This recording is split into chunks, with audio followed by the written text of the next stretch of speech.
আপনারা দেখছেন পশ্চিমবঙ্গের জনপ্রিয় নিউজ পোর্টাল চ্যানেল ভারত বিকাশ নিউজ এক্সপ্রেস। আজ 14ই সেপ্টেম্বর 2025 রবিবার আসানসোল জেলা গ্রন্থাগারে শুরু হয়েছে নিখিল ভারত বঙ্গ সাহিত্য সম্মেলন আসানসোল শাখার 51তম বার্ষিক সাহিত্য অধিবেশন 2025। আজ সকালে সংস্থার পক্ষ থেকে একটি প্রভাত ফেরি বার করা হয়।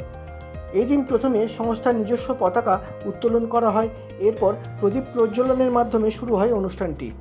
আজ মুখ্য অতিথি রূপে উপস্থিত ছিলেন অনিল ধর কেন্দ্রীয় সচিব, দুলাল চৌধুরী কেন্দ্রীয় সহসভাপতি, প্রণবেশ দাস রাজ্য সচিব, সন্তোষ কুমার শাখা সভাপতি, বিভূতি বিশ্বাস শাখা সম্পাদক এবং বিধায়ক তাপস বন্দ্যোপাধ্যায়।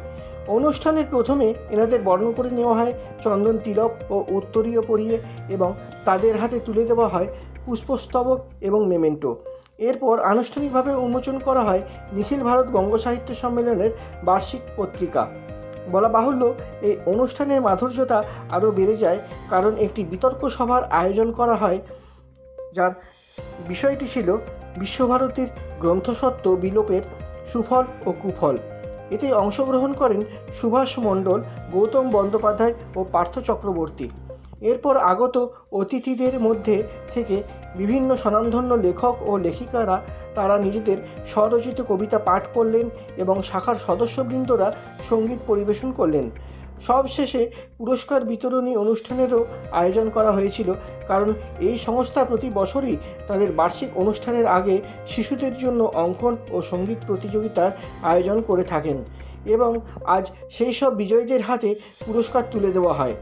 তবে এই সংস্থা প্রতি বছরই অনুষ্ঠানের দিন সকল আগত অতিথি এবং সদস্যবৃন্দদের জন্য মধ্যাহ্ন ভোজনের আয়োজন করে থাকেন, যা একেবারেই বাঙালিয়ানা খাবার, যা স্বাদে ও গন্ধে অতুলনীয় থাকে।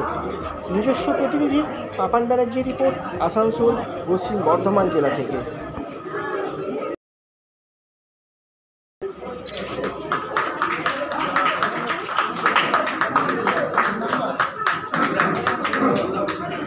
বিশ্বভারতী আমার আবেদন জানিয়েছিল। তৎকালীন মুখ্যমন্ত্রী শ্রী জ্যোতি বসু তিনি বলেছিলেন রবীন্দ্রনাথ সমস্ত রাজনৈতিক মতাদর্শের মধ্যে।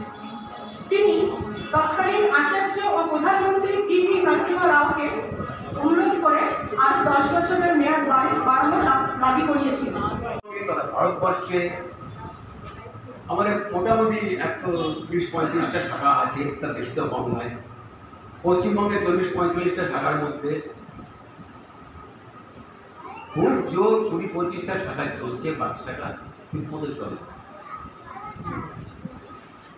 রাজ্য সচিব বা আমাদের কেন্দ্রীয় সচিব যদি কিছু ব্যবস্থা করে আমাদের এই যে শাখাগুলো আস্তে আস্তে বন্ধের মতো হয়ে যাচ্ছে, তাকে যদি পুনর্জীবিত করতে পারে, তবে আমার মনে হয় আমরা কিছু হলেও এগোতে পারবো।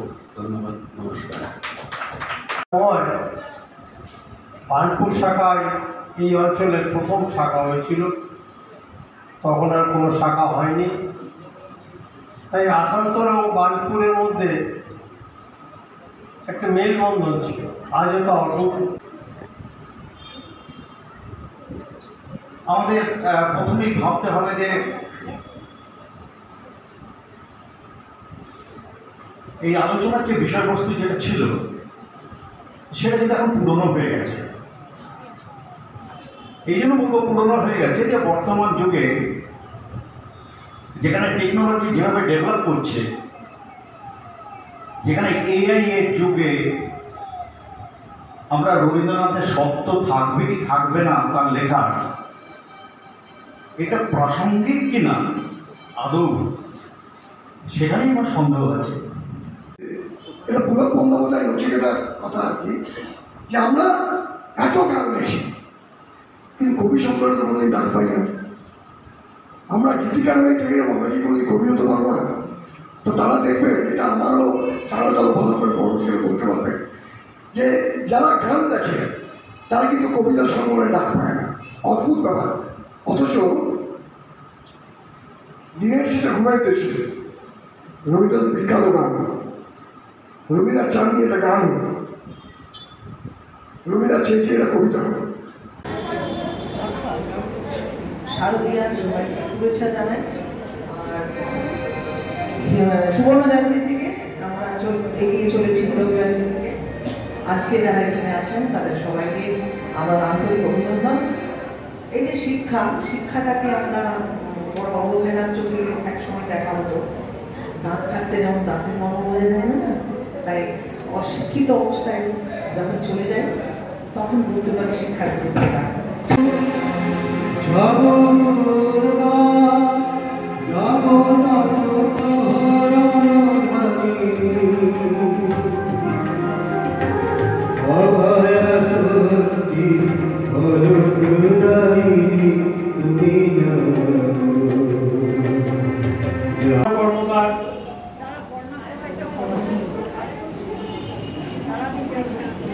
দ্বিতীয় অনুষ্ঠিত কর্মকার কই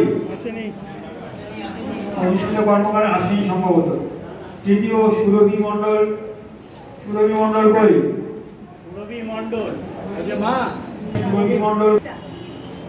সুরভি মণ্ডল সম্ভবত। দ্বিতীয় সাজি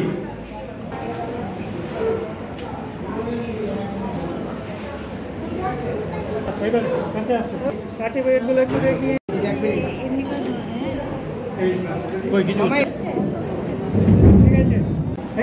এইদিকে কোন দিকে তাকাচ্ছেন? মোবাইলেই তুলুন। আমার দিকে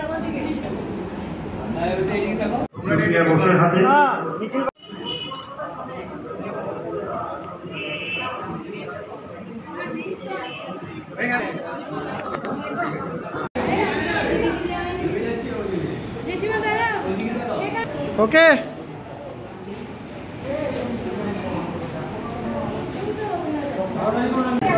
স্যার নমস্কার, ভারত বিকাশ নিউজ এক্সপ্রেসে স্বাগত জানাই। আজকে আসানসোলে আপনাদের কি অনুষ্ঠান চলছে যদি দর্শকদের একটু বলেন বিস্তারিতভাবে। আজকে আমাদের নিখিল ভারত বঙ্গ সাহিত্য সম্মেলনের 51তম বার্ষিক সাহিত্য অধিবেশন, যেটা আমাদের প্রতি বছরই হয়ে থাকে। তা আমার পাশেই রয়েছে আমাদের সভাপতি সন্তোষ কুমার সরকার, তার পাশে রয়েছে আমাদের শাখার সচিব বা সম্পাদক বিভূতি বিশ্বাস, আমার এই পাশে রয়েছে আমাদের প্রাক্তন সভাপতি প্রাক্তন সম্পাদক শ্রী দিলীপ সাহা মহাশয়। আমরা প্রতি বছরই এইভাবে অনুষ্ঠান করি বাংলা ভাষার প্রচার প্রয়াস এর উদ্দেশ্যে। আমরা চাই আমাদের মধ্যে প্রত্যেকের মধ্যে বাংলা ভাষার মাতৃভাষা নিয়ে তারা চর্চা করুক, তারা এইভাবেই আস্তে আস্তে আগামী দিনে সুন্দরভাবে এগিয়ে চলবে। স্যার, এবং আজকের যুব সমাজের জন্য কিছু বার্তা দিতে চাইবেন এই মঞ্চ থেকে? হ্যাঁ, অবশ্যই বার্তা, যুব সমাজকে বার্তা দেওয়ার জন্য আমাদের এই প্রচেষ্টা। আমরা চাই আমাদের আমাদের সম্বন্ধে আরও ওরা জানুক, যেন জানাতে পারি, ওরা আরও বেশি বেশি করে আমাদের কাছে এগিয়ে আসুক। ওদের সহযোগিতা নিয়ে সমাজের কাছে আমাদের নিজেদের ভাবধারা বজায় রাখা এবং উন্নত করার জন্য ওদের সহযোগিতা আমাদের প্রয়োজন। ওরা আরও বেশি করে আমাদের সঙ্গে আসুক। ধন্যবাদ।